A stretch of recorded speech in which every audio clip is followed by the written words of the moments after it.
Hi there guys, what's up? It's the Blackbird's Feather here, and well, you just can't believe it. You just can't believe it. Living room's flooded again. I don't know if you've seen a previous video where we had the living room flood. It was caused by a storm, and there was a hole in the wall, and the water came in there. Well, the same corner has flooded. Not to the extent it flooded before. But the difference is I've got a brand new carpet and furniture all laid down in here now, whereas before it was all the old crappy stuff that I didn't really care about. So I very much care about this. It's not the hole that I've sealed though. It's not come from there anymore. It's come through a different means. So what we've worked out. We've been up to the chimney. It is capped, but there is a break in the seal up there, and the storm, recent storm, Storm Chandra, I think it was called. Well, it was blowing from the correct direction, and the rain has come streaming in through the break in the seal, and it's all come running down the chimney and found the easiest way into the living room. So the current situation is, well, we've managed to clear most of the water. So what I've done is I've gone over it with the help of my dad. He's been absolutely brilliant. We've gone over it with a carpet backs to try and get rid of all the water. It's normally for like minor spills, but it's absolutely done a brilliant job. And it's cleared up lots and lots of the water, and so we're now in the process of drying it all. So you can probably hear all the dehumidifiers on the go here, but this is the situation. So so this whole area here and everything else down by the stairs and all beyond behind me there, all of that flooded.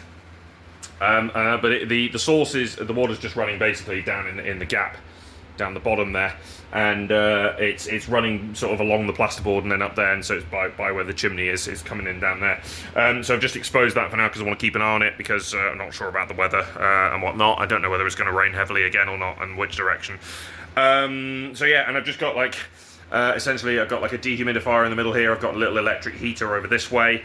I've got a second electric heater on the go in the other corner to sort that out and just try and dry it as quickly as possible, and then a dehumidifier on the go underneath the stairs as well, to try and dry this out as fast as possible, because if I could dry it out as fast as possible and ensure that basically we get all the moisture out and we clear up all the moisture and dry it out, then we maybe actually be able to save the carpet, because it wasn't a cheap carpet. So yeah, really need to save it, to be honest. I think in that particular corner over there, the underlay is probably done.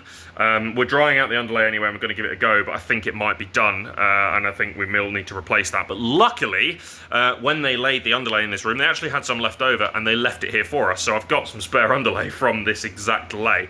So I can probably just relay that with some fresh dry underlay that hasn't been water damaged and whatnot, and put that in, and then re-bash in all the carpet grippers at some point, and then sort of lay it down and make sure it's proper drying. And then obviously I've got to go up to the chimney now and go and seal that. So we've discovered where it is. We know where it is. We can see it. We just got to get the relevant materials to actually seal it in and make sure that it doesn't come in that way ever again.